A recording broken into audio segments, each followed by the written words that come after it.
Well, there's nothing worse than being stuck. You ever felt stuck? There's nothing worse. Being stuck is it's a really helpless feeling. I don't like being stuck. I bet that you don't like being stuck either. And you might be wondering, well, right now it actually feels like things are going downhill. Being stuck might kind of be nice. And I can see where you're coming from with that, but I would say that I would rather be going downhill, where at least I could brace for impact, than to be stuck and not know and be in limbo and not know where things are going. So there's nothing worse than being stuck, because when we're stuck, we're stuck. We're just stuck. I remember one time when I was a kid, 4 or 5, maybe 6 years old, I decided to go out toward the street in our front yard and climb up in a tree. And so I was pulling myself up, and you can see where this is going. And I had my hands up on 2 branches, and I put my right knee on a knot on one of the branches and tried to hoist myself up. And what happened was my knee slipped, and it went right down into the fork of these 2 branches, and I was stuck. And being the kid that I was, I had 2 arms up on the branches, my right knee stuck in some other branches, and my left leg just like dangling helplessly. I couldn't do anything about it. So being the kid I was, I just kind of started screaming and crying and yelling, somebody please help me. And luckily, 2 of our neighbors were outside doing some yard work at the time, and Mr. Dare and Mr. Forchek both came over. And my mom had heard me and came running out of the house and to see what was going on. And so Mr. Dare and Mr. Forchek each kind of took under one armpit and one leg, and they hoisted me up out of the tree and lowered me the whole 2 feet that I was off the ground. The thing was, it didn't matter how high off the ground I was. The fact was I was stuck. And I needed some help. I couldn't unstuck myself. And I bet we've all been there. We've all been stuck before. And sometimes when we get stuck, we just need help. I would say actually most of the time when we get stuck, we need help. And I don't just mean physically stuck. Because being physically stuck is one thing. There's a comedian that I like. His name is John Mulaney, and he talks about how quicksand in his adult life is much less of a problem than he thought it would be as a kid. I've always appreciated that analogy. But we get stuck in other ways. We get emotionally stuck. We get spiritually stuck. We get stuck in relationships, or we get stuck in financial problems and debt. We feel like we get stuck at work. And there's only one way in those situations to get unstuck. And maybe it's really obvious to you, or maybe it's really hidden to you, but the way to get unstuck is to grow. We've all got to grow. And you might be thinking, well, yeah, I can grow in the future, but right now I've got this addiction that I got to take care of, and then I can grow. But I would say that actually making the decision to take steps to get healed of addiction is a huge growth step. Or maybe we're thinking, I just got to, get on the right medication, or I just need to fix my marriage and then I can grow. But I would say making the decision to work in those areas is growth. It's spiritual growth. It's taking a step out in faith. And so the thing is, we eventually get stuck when we're alone. Right? And we need help. But community frees us to grow. So the way to grow, the way to get unstuck, is actually to be around other people who love you and are willing to come into your stuck mess with you and are willing to hoist you down out of the tree that you've climbed yourself up into. And this is because when we're together more, we grow more. When we're together more, we grow more. And we'll see how this works in the same 2 verses that we've revisited every week of this series, More Together. Hebrews chapter 10, verses 24 and 25. There are 3 things that we all need to get unstuck, and we'll see them right in these 2 verses. It says, "And let us consider how to stir up one another to love and good works, not neglecting to meet together, as is the habit of some, but encouraging one another, and all the more as you see the day drawing near." So there's 3 ingredients to growing, and here they are. We see them in these couple of verses. The first, we heard stirring up one another to love and good works. And this is grace. We all need grace to be able to grow and transform in a way that is sustainable and that is lasting, that won't cause us to just revert back to the old way and give up. We need grace. How does stirring up one another sound like grace? Well, we talked about a couple of weeks ago how when these believers that the author was writing to were stirring up one another to love and good works, it was that they were offering their own love and good works to these other people, and then also experiencing love and good works in return. And so they were loving and caring for one another, sharing and encouraging one another. They were inviting more and more people into their community. So there was grace there. And then there is encouraging one another. There in verse 25. Encouraging one another has to do with truth. We might hear the word encouragement and think about, I like your shoes and you're going to do great today. That's kind of encouraging, right? But there's more to this word encouragement, and it's something that we might call today exhortation. And exhortation is sort of the kick in the pants cousin of encouragement that says, I'm going to call you to more. I'm going to help you and call you to do better because I know that you have it in you. That's exhortation. So this Greek word that's used for encouragement, the stem is parakaleo, and it means encourage, but it also means to request or ask or appeal to. And so this is where we get truth from. It takes a little bit of hard truth when we're saying you can do better than this. And that's what truth is. And then the third one is meeting together. And it's pretty clear that this has to do with being in relationship with one another. So these are the three things that we need: stirring up one another, and grace, truth, and we need relationship. Now, when it talks about not neglecting meeting together, right? Meeting together has to do with relationships. But this is odd wording. The author could have said, stir up one another to love and good works, meet together, and encourage one another. But he chose to say this in kind of a different way, sort of an odd way at first glance. He says, not neglecting meeting together. Don't neglect meeting together. Not just you should meet together in the future. The reason he's writing this is he's actually referring to a specific behavior that he's observed where some actually had neglected meeting together. So not just you should meet together in the future, but you were meeting together and you've stopped and you shouldn't stop. Therefore, you should keep going. That's why there's this odd wording here. It's addressing a specific behavior, and the behavior was brought on by two causes that people were neglecting meeting together. The first, we've talked about just a little bit the last couple of weeks, is persecution, challenges in the church where Christians were being imprisoned and tortured and killed simply because they believed in Jesus. And that was part of what was causing people to neglect meeting together in an assembly as a group of believers. But there's an even more alarming reason, in my opinion.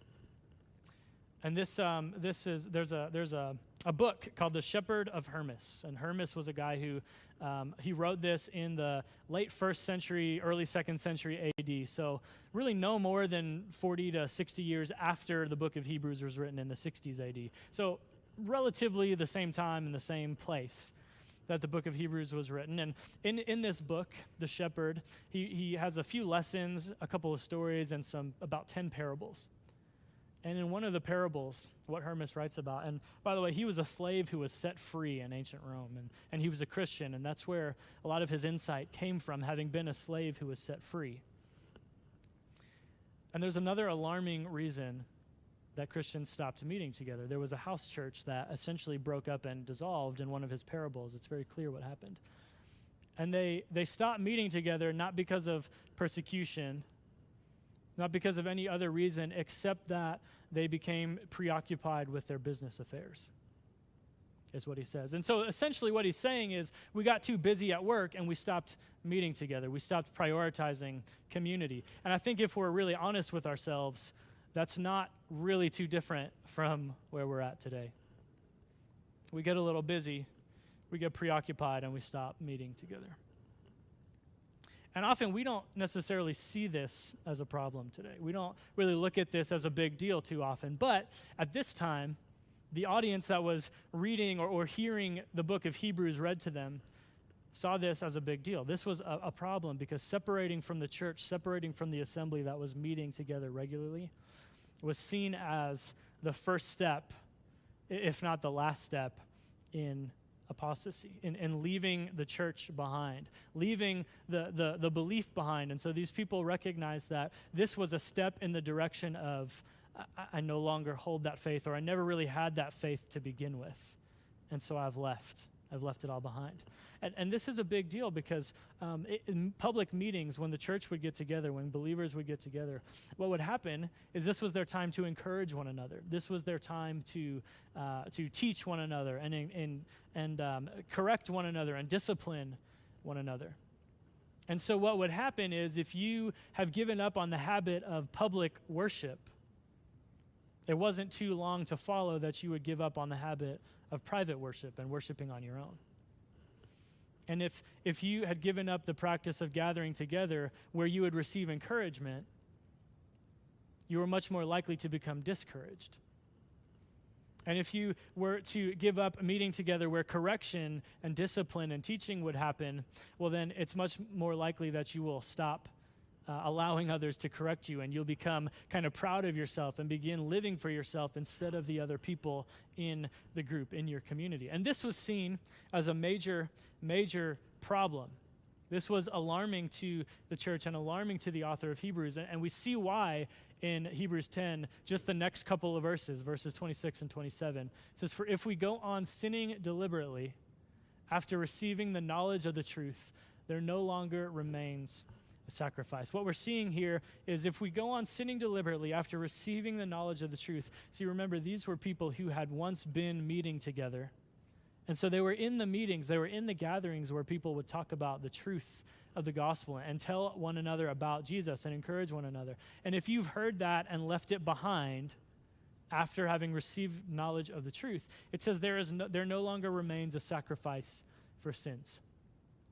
And this means that, one of the themes of the book of Hebrews that we've talked about is this idea that Jesus as the perfect sacrifice was superior to the sacrificial system in the temple.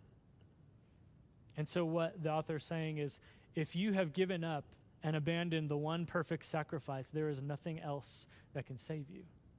There is no other sacrifice that will do for you. And then we see the consequence of this in verse 27. And this is why this was such a serious thing. It says there is no longer a sacrifice for sins, but a fearful expectation of judgment and a fury of fire that will consume the adversaries. So we just went really quick from neglecting meeting together to if we go on deliberately sinning. Really, really quickly. That seems like an escalation, but in fact what the author is saying in verse 25, neglecting meeting together, is pretty much the same thing as verse 26, going on sinning deliberately. When we think about the word neglecting as modern English speakers, what we often think about is failing to care for something or failing to care about something, not giving it enough priority. And most often when we use the word neglect, that has to do with ignorance. I didn't know, right? I didn't know that I needed to take care of this thing in this way. It has to do with carelessness. Oops. But if we think about how the word neglect is used even today in the medical field, sometimes it's used for carelessness.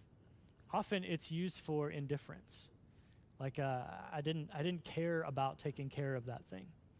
Or it's used for unwillingness. I knew what needed to be done to care for that person, but I chose not to do it because I wasn't willing. I didn't want to. Or even worse, it has to do with abuse. And so this is the attitude that the author is pointing to, saying, don't neglect meeting together. Don't be unwilling. Don't abuse, and don't be indifferent toward your brothers and sisters in Christ. Don't neglect meeting together. William Lane, who is a biblical scholar, he's written a commentary called the World Biblical Commentary, and on the book of, or at least contributed to this passage, and on the book of Hebrews, in this passage specifically, what he says about neglect is he says, the neglect of God's gifts is almost tantamount to a decisive rejection of them. And so what he's saying is, no matter what your reason for neglecting meeting together, no matter what your reason for separating yourself from the assembly of believers as they meet together, this is considered an intentional, a deliberate rejection of the gift of God's community that he has placed around you. So don't neglect meeting together is what he said. And we've already seen the consequence of this in verse 26. It talks about judgment and a fury of fire. And that does not sound like very good news for us, does it? And the thing is, the consequences continue for about another 3 or 4 verses if we neglect meeting together, if we're not in community. But in verses 32 and 33 of Hebrews chapter 10, just a few verses later, the author kind of turns things around. And he actually points back to this community's past behavior as a way to say, this is a good example for how you should act in the future. It's really kind of an interesting tool that he uses. He says you shouldn't neglect meeting together. You should encourage one another. You should stir up one another. And he says this is the consequence if you don't do that. There's judgment and fury of fire. But then he says this. He says, but recall the former days when after you were enlightened, this is truth. You received the truth. He says you endured a hard struggle with sufferings because of the effects of grace, I would say. You endured a hard struggle with sufferings. Therefore, you were able to endure because of grace.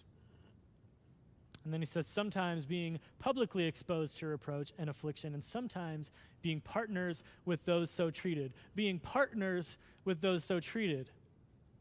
There's a relationship here.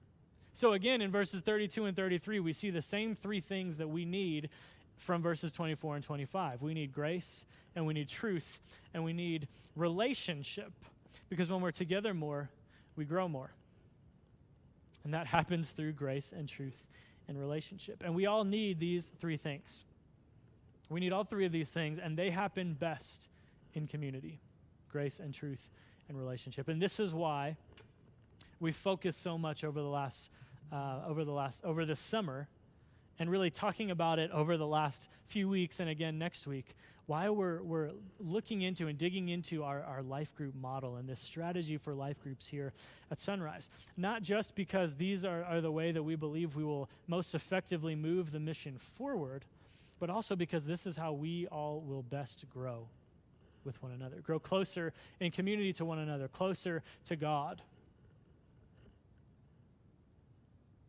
And so this is what we all need to find. And we do it best in community. And so we're going to talk about these 3 this morning. And actually, even before I get there, I just want to say, I mentioned life groups. We now have signups live in 3 places where you can just say, I'm interested. Not that you have to lead, not that you have to host. You can just say, hey, I'm interested. I want to join a life group. And I'm going to keep drilling this because this is my job this month, is to keep reminding you of life groups. You can sign up at sunrisebc.org. There's a link right on the homepage just under the banner at the top. You can go to open the Sunrise app on your iPhone or Android. Or if you are not technologically inclined, there is a sign-up sheet. I checked this morning. It is there right in the lobby. And we just need your name and a little bit of information so that we can contact you. We will have a leader contact you to get you plugged into a group. And so we're going to talk about these 3 things a little more this morning: grace and truth and relationships. And I'm going to share with you about each one a proverb, a verse from the book of Proverbs, written by the same guy that wrote Ecclesiastes that we talked about last week, King Solomon. And it's his wisdom that he was known for. And I want to share with you a proverb about each one of these 3 because hopefully it helps us remember these 3 things: grace and truth and relationships. I'm going to keep saying those words a lot this morning. So let's start with the first one. Let's start with grace. And we often think of grace as what saves us, right? Grace is how we get the forgiveness of sins through the blood of Jesus. And we're right to think that way about grace. But we're wrong if we stop there. We're wrong if we stop there because grace is unmerited favor, unmerited love from God. It's everything that we need in every moment. It's the fact that we woke up this morning is grace. And so if grace is unmerited favor, then it also must include the things that God provides for us, the resources and the people he places around us in order to help us grow and transform. And this is the kind of grace that I'm talking about this morning. And if we want to grow, the thing is we have to admit our need for this kind of grace. We have to admit our need that we are in need of the gift of grace and these resources and people that God places around us. And so here's our proverb to help us remember that we need grace. It says this: a friend loves at all times, and a brother is born for adversity. This is Proverbs chapter 17, verse 17. It says, a friend loves at all times. A friend is not one who judges, but who has grace for us. A friend is one who takes the time, instead of to judge us and write us off, takes the time to get to know us and loves us in spite of the things that they find out, right? You know the things that I'm talking about. They choose not to judge, but instead know us deeply. And there is nothing that I can do to make this friend stop loving me because they have grace for me, unmerited favor for me. And a brother or sister, a sibling, is born for adversity because growth is a challenge. Growth is a struggle. We need to know that we have security and unconditional acceptance when we're trying to grow. And this is why we need grace, because it frees us up to grow. The pursuit of growth is a risk. It's a struggle. When we grow, it means we're stepping forward to leave some things behind. And they may not have been the best things for us, but they were what we knew. And so pursuing growth and stepping out to grow is a risk and a struggle, and we need to know that we have a community where we are secure, that gives us grace no matter what. So we need grace in order to grow. And we also need truth. And there's a funny thing about truth. It's that the truth hurts sometimes, but the truth also heals. The truth hurts, but it heals. And we see this in two ways. We see the ways that we need truth in Proverbs 28:13. It says this: whoever conceals his transgressions, the person who is not truthful, will not prosper. But he or she who confesses and forsakes them will obtain mercy. So what we see is the one who conceals their transgressions, they have trouble. They're going to have problems. But the one who confesses and forsakes will obtain mercy. So we need truth in two different ways. And the first is that we need to be truthful. We need to tell the truth. We need to be honest with others and honest with ourselves. We need to not conceal the sins and the struggles and the shortcomings in our lives, but we need to share them, get them out into the open so that others can help us with them. Others can help us grow and transform. So first we need to be truthful. And the second is that we need to submit to the truth. And our culture doesn't like the word submit, do we? It seems like kind of a harsh word, but it's because our culture doesn't like it because we look at the word submit, we hear the word submit, and we think it's boxing us in. We think it's putting us in a cage and limiting us. But I want to tell you how submission to truth actually frees us. It does it in two ways. The first is that it speaks identity into us. When we submit to truth, we can have people actually come and tell us that your worth, your identity is not what you do. It's not the bad things you've done. It's not the bad things you will do. It's not the good things that you've done or will do, because those cannot save you. Those cannot help you when it comes to eternity. None of it is good enough. But when we're reminded of the truth of our identity, we remember that we are God's beloved children, that Jesus shed his blood for us so that God could adopt us into his family and call us co-heirs with Christ. So I would say that truth feels pretty freeing when we submit to it. The truth of our identity is not about guilt. The truth about what we've done is not about guilt, but it's about getting a right picture and a right understanding of the effects of sin in our life. And this is where identity comes in. Because yes, we've all fallen short. We're all not good enough. We'll never be good enough. We can't earn it. But by the blood of Jesus, we find our true identity there. The other way that we need to submit to truth in a way that actually frees us, not limits us, is accountability. Right? When we're honest and when we tell people what's really going on, we give them the permission to help us to discover truth and to follow it. So they get to say, you said you were going to do this thing because you needed to take this step to grow. You said you were going to, close your computer and spend more time with your family, or you said that you were going to be more diligent during your work hours, or you were going to exercise more because you needed to grow that way. Are you doing it? That's truth. That's accountability. And the reason that frees us is because on our own, remember, we'll get stuck and we'll stop and we'll kind of burn out. But when we have other people asking us the hard questions, making us tell the truth and speaking truth into us, it puts a little fire under us to continue going the hard way of growth, because growth is hard. And so we need truth. We need that accountability. It frees us up to grow because we're not on our own anymore, even when the questions are hard. So we need grace and truth, and we need relationship. In some ways, this may be the most important one, relationship.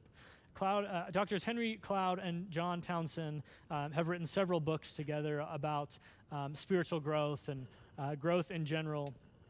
And this is what they say about the idea of growth and why relationships are important. They write, while we must endure the work of growth, and it does take endurance. It's a hard thing. It's risky. It means we have to leave some stuff behind. They say, while we must endure the work of growth, we can't bear it alone. So growth is really not just a hard thing. It's an impossible thing when we're on our own, when we're alone, when we say, I can do this by myself on an island. While we must endure the work of growth, we can't bear it alone. And this is true for all of us, because not only when we get into relationships and in community, it's not just us helping others grow, but it's everyone else pouring back into us. Remember, we'll never get out less than we put in to a community. And we grow the most. I grow the most when others are helping me grow and when I am helping others grow. So that's why relationships are so important. And here's our proverb for this one. It's Proverbs 27:17. Iron sharpens iron, and one man sharpens another. See, relationships are the grace, a grace that helps to open the door for the hard truth that leads us to sharpening, that leads us to growing and being transformed in our inward self. Because in relationship, we know that we are known and we're loved in spite of what is known about us. In spite of the dirty and the ugly things that people know about us, they still love us. And so without relationship, how can we trust someone, and how can we listen to someone who wants to sharpen us and hone us? So we need relationship. And this is Proverbs 27:17 is one of my favorite verses in Proverbs, if not one of my favorite verses in the Bible. And it's because I love the imagery of it. There's sort of a double image here, right? We see that iron sharpens iron. And this is still true today. It was true even when this was written. You can think of like an iron axe or a sword. It was sharpened by another piece of iron called a whetting iron, not whetting like you get married, but whetting, a whetting iron. And that's how it's sharpened. You can think about, if you see a chef sharpening their knives, what are they using? They're using a piece of iron to do that. So iron sharpens iron. And in ancient times, when this was written, we don't really, we call it like a knife edge now or something like that, the edge of a sword. At this time, they would call it the face. The cutting edge, the sharp part of an axe or a sword was called the face. And in Hebrew, we don't have this in English because for us modern English speakers, it kind of actually makes it make less sense.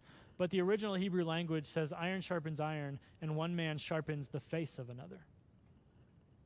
So we're comparing ourselves really, truly to these iron tools. And what I love about that is we're not just sharpening the face of an axe or a sword, we're sharpening the face of one another. To be able to sharpen someone's face, you and I have got to be face to face. We've got to be able to look one another in the eye. We've got to be able to be close enough to lend, a pat on the back or a hand on the shoulder or a hug when necessary, right? We've got to be in relationship to sharpen the face of one another.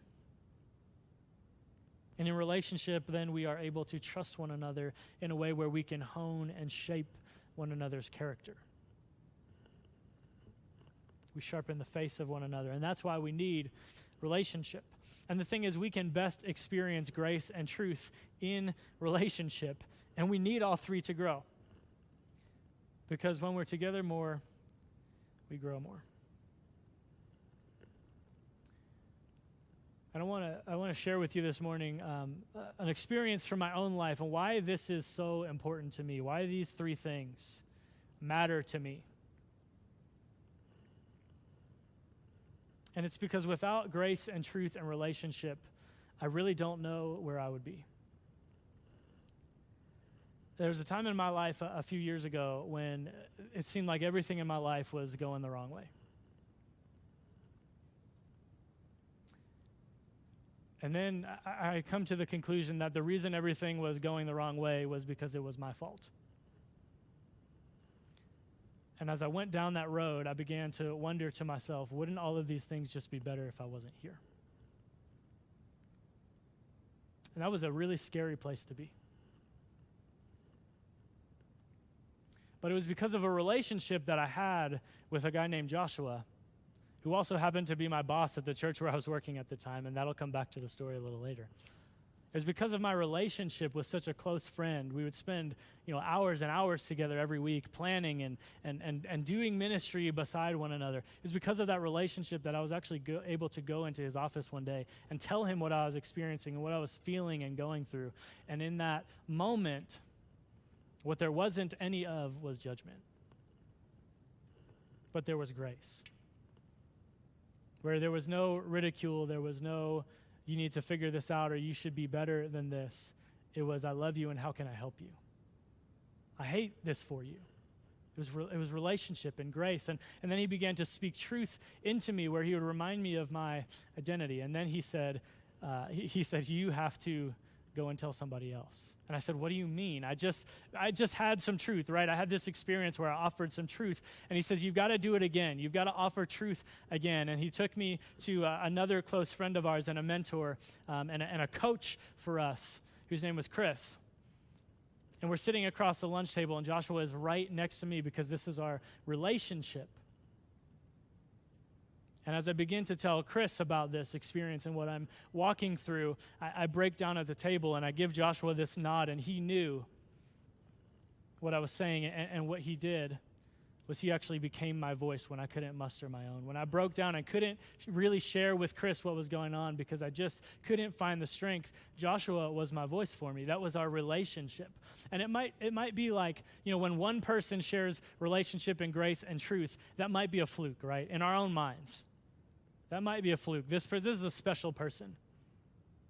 But when two people do it, when two people share grace and truth with us and enter into the struggle with us, then it becomes real. Then it becomes, I actually do matter. People do really care about me. And so Chris had so much grace for me at that lunch table. And he said, I think you need to take some time off because your health is the most important. Not you need to fix yourself, you need to figure this out, just keep pushing. No, you need to take some time off. And this is where it's important that Joshua was my boss because he said, yes, you're going to take time off. And then they shared the truth with me. They reminded me again of my true identity in Christ. They encouraged me toward getting counseling and therapy. And if you've ever wondered if counseling is a biblical concept, I'll just share this really simply. If you go into therapy and meet with a counselor, they will help you discover truth about yourself that you never imagined, and they'll help you discover truth about your situation that you never imagined, and truth about everyone in the situation around you. There's a lot of truth there. And then they kept asking me. They held me accountable. They kept asking for truth. They would say, you're supposed to be taking time off right now. Did you check your email today? Are you spending time with your family? Are you doing the things that you said you need to do in order to grow? Are you keeping your therapy appointments, and are you showing up? And as they did that, they continued to walk with me in a relationship through the process. And everybody feels stuck sometimes, Sometimes it's the people we least expect. If you're feeling stuck this morning and you're looking around the room wondering if anybody else feels stuck, I guarantee you, you are not the only one. And I'll say it's because of the grace and the truth and the relationship that I experience in my life that I'm now healthier than I've ever been before. And no matter how broken or beat down you are or you feel, you can experience the same thing. And even if you're feeling pretty good right now, I just want to remind you of how amazing it is when you experience a little bit of grace and truth and relationship in your life. I want to remind you what I said earlier. I said we eventually get stuck when we're alone, but community frees us to grow. And there's actually, I realized as I was preparing for this message that there's an inherent flaw in this statement. And the flaw is that we're never truly alone. Because God says, I will never leave you or forsake you. And he is the one who has set a community around each and every one of us. So when we're feeling alone, it's more like this. When we're feeling alone, it's like we're sitting in our house with the lights off, all the curtains drawn, and the doors locked, and we're alone, right? But there are people that God has set in a place who are right outside, knocking at the door, going around and testing the locks on each door to see if they can get in. They're knocking, they're ringing the doorbell, and they're going and they're peeking in the windows to see how you're doing. We're not really alone, but we've got to take the first step. We've got to go and open the door. And I will say that the first step is the hardest one. And that's where I want to spend the rest of our time this morning is focusing on this first step, going and opening the door, allowing others to come in and see what is really going on. This is the hardest step because we try to justify ourselves, right? When we don't take the time to get to know somebody else, it's really hard to have grace for them. And so what do? We kind of go into this space where we're judging them. And when we begin to judge somebody else, we get this sense of pride and we think, I'm not really that bad. They're way worse off than I am. And so then we don't enter into truth. We don't enter into being known. And nobody can speak truth into us and actually say, you know, you're actually pretty messed up and need some work, right? And so because we get proud and we think, you know, I'm not really that bad off, we stay hidden instead of being known. And we do this to ourselves, and we also do this to people that we don't know, and so we expect other people to do this to us. But when you get into relationship, it's different. It's different because when you take that first step, the hardest one, to enter into relationship, what we'll find is that others are more gracious with us than we are with ourselves. And we'll find that other people often want what's best for us even more than we do for ourselves. And other people are much better at loving us than we are at loving ourselves. And so we've got to get into and experience relationship. And the first step is the hardest one. But it's also the step that Jesus took for us. In John chapter 1, verse 14, it says, "And the Word, Jesus, became flesh and dwelt among us." He came to enter into relationship with us. And we have seen his glory, glory as of the only Son from the Father. He came not only to bring us into relationship with himself, but to bring us into eternal relationship with God the Father. And he is full of what? Grace and truth. There it is again, grace and truth and relationships. And it's because Jesus took the first step toward us in relationship, and he had grace for us and saved us, and then opened our hearts to his truth, that we can now take the first step in relationship toward the people around us, and we can have grace and truth for one another, and we can grow and experience this together. And so here's the question that I want to leave you with this morning. The first step is the hardest one. So what is your first step toward getting unstuck? What's your first step toward getting unstuck? Maybe it's accepting grace. Maybe it's asking God for his grace, asking God to save you or forgive you. Maybe it's grasping hold of the people and the resources that God has placed around you to be able to grow. Maybe it's being truthful is your first step. Maybe it's, admitting that you're falling short, that you're not measuring up, that you do need help, that things are not as good as you led people to believe. Or maybe it's confessing that you are addicted, or confessing that you are neglecting your family, confessing that you are angry at God, or some other thing that you need to confess. Maybe it's not being truthful, but it's accepting truth from somebody and allowing somebody in to say the hard things because they care about you. Maybe your first step is getting into relationship, asking somebody to mentor you. I'll say it one more time, signing up for a life group. That's a great first step to get into a relationship and experience grace and truth. Because as we take our first steps together, let's also commit to doing one other thing together.